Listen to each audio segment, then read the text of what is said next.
Masterfeja here again with my buddy Teacher-Teacher, the original Valentina player. Honestly, the fact that we got that Valentina card, They did it despite me. Well, no, it's not like I could stack the decks, but it definitely did feel good to see that card. But we're probably gonna end up giving it to our friend here. I mean, don't tell Dayman yet because he probably doesn't know about this. It's just gonna mysteriously disappear in the next few weeks. Don't tell him. No, Dayman knows. He's just been holding it above my head for the past 48 hours, that jerk off. He's like, hey, and I'm like, hey, you're a jerk. Anyway. Yep. So, okay. So tell us about this particular ruler, just because I've never played Valentina, so I don't know the difference between them. So this is known as Valentina 1.0. She's the original Valentina. Nice thing to do with her is, does that work? For the cost of 2, as long as it's blue, you play it whenever you want. This deck's not really going to use this side, but this side you get to steal stuff and have a stone come in when you judgment as well, which is really nice, and power up from how many cards in your hand. This particular build, we don't really care about this. This is just like a nice little trump card, but this effect right here, this is what makes the deck. Yeah. So, I'll give you the breakdown of the stones first. Originally, you can do this deck on completely blue stones. I did blue-green because Tama is Bay, and Elven Village to deal with flying is always nice. Yeah. So for the stones, I've used 4 of the new Kaguya stone because it hurts you for the 300, but you get to scry the top 2 cards. So you get to rearrange your top 2 cards every time you pull a stone, which is great in this deck. And then we have 4 green-blue stones, and then just 2 blue stones. Nice. Which is nice and simple. So obviously the curve in this deck is a butt ton of 2 and 1 drops. So let's start with your support.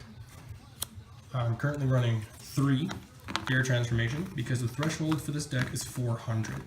I gave it a go against Dayman's Arla, and I got my butt kicked because Arla's bows are evil. Because again, all the creatures in here are anywhere from, like, my high end is 600 power, my average is 400. So, you know, this is the best way to do. The first few runs of this deck were a little different. I have the sideboard just not with me. But when I played it through a few times, I felt like there was a big scary, just wasn't in the deck. So this is the current state. I'll find the sideboard later and I'll show it to you. And the sideboard, you literally switch out like 4 or 5 cards and the deck completely changes for your end game. Yeah. Which is kind of a nice versatility. So we start with 3 Bear Magics, so you can play them a total of 6 times because defense. Totally. You have, I don't care what anybody says, it is a Brainstorm from MTG, but you know, it's the draw, look at the top 3 cards of your deck and pick one. So I guess it's really Ponder, not Brainstorm. Yeah. But, you know. I mean, I love some from Memoria. It's just like this big magical lollipop card. This plus Tama, if you can run them. Yeah. Again, I have a 4th one of both of these in sideboard, depending on what you're fighting. This is your win con right here. This is your win con. 4 shiny. What's it called again? Something Dance? Dance of Inspiration. So if you have a blue Resonator, and guess what? Everything in here is blue. The water Resonator gains these +0/+4 and untaps. So it's a nice surprise defense. It's also a nice swing-a-ling dong all day long. It's oh, you like to do this? You die now. Originally I was running, if you run straight blue, then you don't want to use the other stones. Instead of Tama's, run Alice's Little Scout. Not as good as Tama in my opinion, but yeah, because with Tama you can totally just spite people, blow up a cat, and do 200 damage to them. To the creature. But when you play him, you draw a card. The nice thing with Alice's Little Scout, though, is that, again, coming back to here, with that 2 blue, you can play them as a, woo, look at my defense. But the thing with Alice is that the Little Scout is that she has to die to draw the card, whereas this is just a guaranteed card. Yeah, just hits the field, you get the card. And it's nice. And again, just change these into Shangri-La if you're not going to run blue, if you're not going to run green. And this is just because, hey, crippling weakness to flying. Yeah. But this deck siphons so fast that you don't really need 2 of these because you're going to see them, I think, every test play I saw both. Pretty much. Every test play I saw both, and I think I had like that much deck left out of like that. Because you get it through cards pretty quick. These. Oh my god. I know Broski here with the camera. hates this card. Damon has ruined this card for me. This is Will-O-Wisp. Oh my goodness. I think, and I hate it for a good reason. It's a fantastic card, and I never play white and blue, so I can never actually put it in any of my decks. Like, You don't have to play white and blue. Again, you just have to play blue because it's part water resonator. Right. Cool. Yep. This. Honestly, anybody who's running this color combination or they're running the Valentina 1.0, everyone should put this in their decks. This card is fun to play and horrible to play against. Yeah, and that's why I don't like it, because I'm always playing against it. So, the key to this deck is you're never playing anything on your turn. So, I'm not going to play this. I'm going to use this as a defense because she'll flash in a water resonator. Hey, it's part water resonator, so it's solid blue to me. So they come to attack, and I go flash in and block.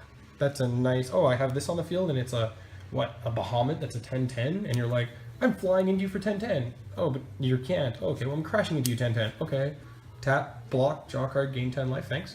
Yep. So obviously 4 of that. That's your keep you in the game. Oh yeah. Because this deck is very late game, but you get there. Trust me, you get there. Your 2-drop for getting a card and gaining a bunch of life to block an attack is value town for days. Again, another beautiful defense card. I'm currently running 3, but again, there's a 4th one in sideboard. Is the chick, and because you basically go, oh, you're attacking me, flash in for 2, and tap to block. When it's tapped, I tap your other thing. And remember that 400 threshold? He's a 5/5.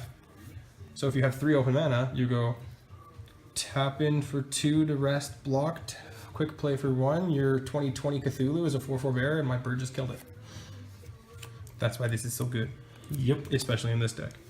The other deck, your big scaries, change from what they are currently to Titanias. You run 2 Titanias, so you up these to 4 because tapping these to summon Titania is hilarious. Because you tap 3 of them, 1 blue, and you just pretty much you tap rested their the whole entire field anyway. These are the cards of what you actually interchange with.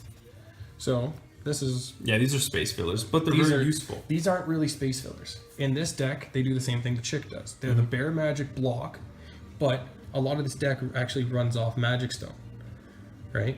So these ones in this current build, I run 4 of these. These are the 4 cards that get switched out on the sideboard. So instead of having 4 of these, you remove 1 for a 4th chick, and right, and you remove these 3 and you turn them into Rachel, who the blue inheritance one. So again, you have a 2/2, which is the exact same as this, a 2/2 6/6 to block with the bear magic, or an inheritance 2 to send something back. The reason I'm currently running these instead is because we're going to get into the bread and butter of the deck, the fun, the fun to play part. So it's an older card. It's one of the only older cards in this deck, not including the ruler. Came with the starter deck of the ruler 1.0 way back when. Is the Invasion Party. So what this does is it's a 2/2 for 3. It's a 2 for 3/3. So hey, I can flash it in on the end of my opponent's turn, so he basically has haste.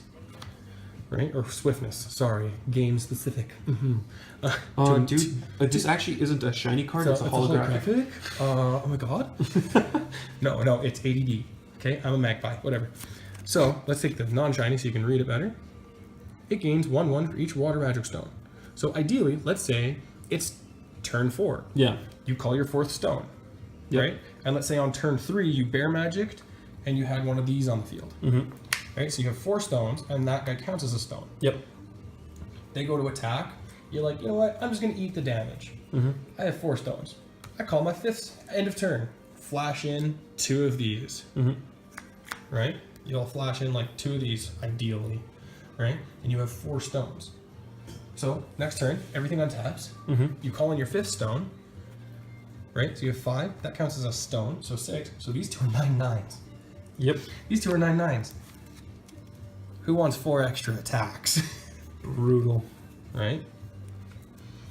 Or again, instead of having 2, you can be like, flash this into block, tap the other guy's card, play what will then be a 9/9 next turn. And, you know, begin to crush small children's hopes and dreams with Evil Mermaids. Which is the best way to crush dreams. We're going to call this deck the Evil Mermaid deck. Evil Mermaid deck. Evil Mermaids. My little evil mermaid. So this is got to be one of my most... I think this is my favorite water resonator now. It's definitely one of my favorite arts from... it was the Return of the Dragon Emperor came out? Yep. Yeah. So it's out of the new set. So, Oh, dude, show the full art. Show the full art. it's so nice. Oh, beauty. Love this card.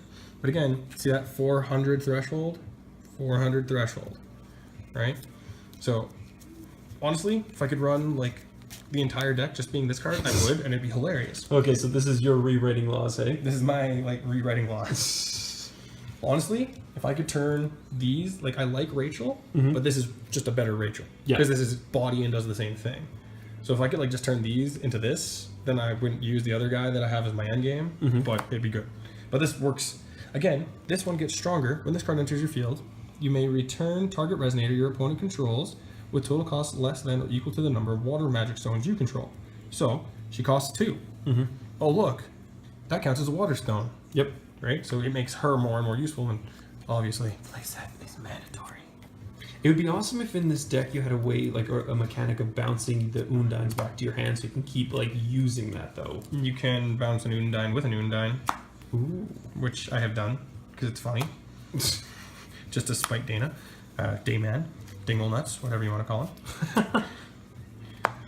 Hipper-dipper-dipper-terper-terper. He's gonna be the dislike on this video, I guarantee it. Who, me? No, Dayman, because you called him Dingle Nuts. I call him Dingle Nuts on a daily. He's literally, my phone is Dingle Nuts. I should like publicize his phone number as Dingle Nuts, and anybody that calls him gets like a free metaphorical cookie from me. Those are the best kind. Yeah. Okay, so what do we got left? Now we have the, so these guys, these are your open it up, beat them up. Open up, beat up, open up. Right? And then beat up. Now, this is why I say it's late game. Originally, we were running 4 of this, but I dumbed them down to 3. Unfortunately, they're all full art, so such and such. Just gotta bear read with it, yeah. So he's a 4-drop 10/10 with barrier from Resonators. This card gains 5/5, and this card cannot be blocked as long as you control 7 or more magic stones. Hey, how do we get to 7 really easy? Waterfish, dude. Right? And he has resonance. Whenever a water stone comes in, you draw another card. Yeah. So this is how you're gonna ideally be crushing people, because if you're playing this on turn 4, then and you have open mana on turn 4, ideally you can, because you don't get energized with this ruler, so turn 2 you can play that. Turn 3 you can get another one if you're being greedy. Turn 4 you play him, right? Turn 5, guess what? You have 7 stones, he's unblockable for 15/15. Damn. And you can multi-swing. You see, and this is the big scary. But originally, like, I didn't feel that he was like threatening enough. I mean, he does get the barrier from Resonator, which is really nice, but he doesn't enter the field and just your opponent doesn't go crap. They go, okay, I have 1 to 2 turns to deal with him before I go, oh crap. Yeah. Right. So I went back to my roots of super evil blueness, and we grabbed Doom and Gloom Intensified. Classic. Leviathan. Because when this guy... There's no way we're reading all that. Oh, we'll read it. So he's a 6-drop with a 15/15. But when you put him into play, you discard your entire hand. And you go, well, that's kind of dumb in a blue deck. You like having options. Yeah, but when you discard your entire hand, you just kind of clear their entire field back to their hand. And then you can banish 1, 2, and 3 magic stones. Well, guess what? You don't actually have to banish your magic stones because the fish is magic stones. Ooh. Yep. Right? And if you banish 1, he becomes 2/2 stronger. If you banish 2, he basically gets he gets barrier from everything. And if you banish 3, you rest the entire opposing field. Yeah. So if you have him, you return their field, they try to refill it, right? And you have, obviously you have 6 stones at your disposal at minimum to play him. So you play him, you send them their hand back. And they're like, okay, we're wide open. If you have something like this guy on the field or something like this or this, you do some chip damage. Next turn, they're going to try and build a defense. Yeah. Or they're going to try and get rid of him. Oh, they're trying to get rid of him? Okay, banish 2 water stones. Let's say we don't have this fish. Let's say we don't have him. Just banish 2 stones, because guess what? Even though they're green Kaguya stones and they're green blue stones, this card is a wind and a water magic stone. So, They all count. Banish 2, guy can't remove him. You can't get rid of him unless he like Lucifer forces you to banish, right? You can't get rid of him. The next turn, oh, you get to draw 1 card. Let's just pretend for a second you've drawn 1 card. Banish 3 stones, rest their entire field, swing for 15. Return, tap stone, swing for 15. And honestly, if you haven't done some damage by turn 6, then turn 6 and 7, then you don't deserve to win. But it's not so much a slow play deck, it's control-y in a weird way, and it actually works. Yeah, that and it's just got a lot of different ways to do things, right? It's not just based on, hey, I need to burn through the deck to get these 3 cards to do this to win with this one guy. Yeah, because you can win with this. Yep. Right? You can win with this. You can win with this. Yep. You can... If you don't win with this and this is on the field, then just stop playing this game. Yeah, because you don't know what you're doing. Right? Hell, I beat Dayman with Tama the other day. It was quite funny, actually. Actually, do you, what was it, the Blessing of Alice or whatever, the green spell that gives you +2/+2 for each other creature on the field or something?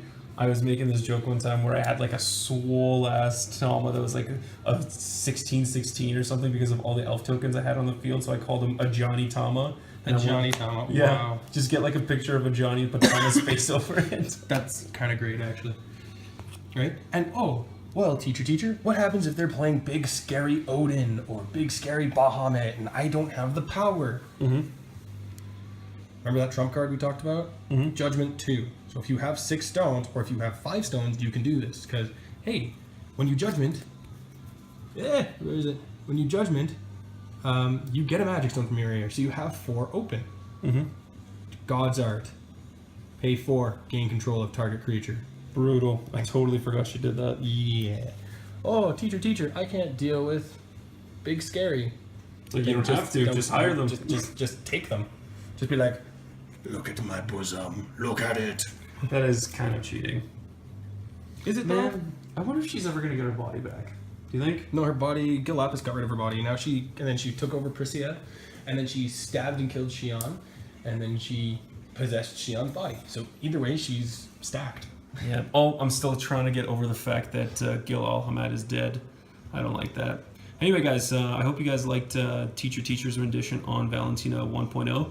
And when we can finally convince Dayman to give our buddy here his Uber that we got in the unboxing there, we should totally make a 2.0, right? That's I what found an Uber of 1.0, and I am in Magpie, so I will be acquiring that momentarily too. Oh, yeah. And actually, one time, if we've got some free time, we should totally record your ruler collection, because it's huge. You've got, like, almost every ruler since Grimm. I have, like, a few Grimm, and then I'm missing, like, a few, yeah. I don't have a deck for every single one, but I like having the ability to have a deck for everyone. That would take quite a lot of time to make all those. Anyway, guys, do the usual, and if you guys want the deck list, it should be in the description. Like, subscribe. Yeah, do all the good stuff. We'll see you next time.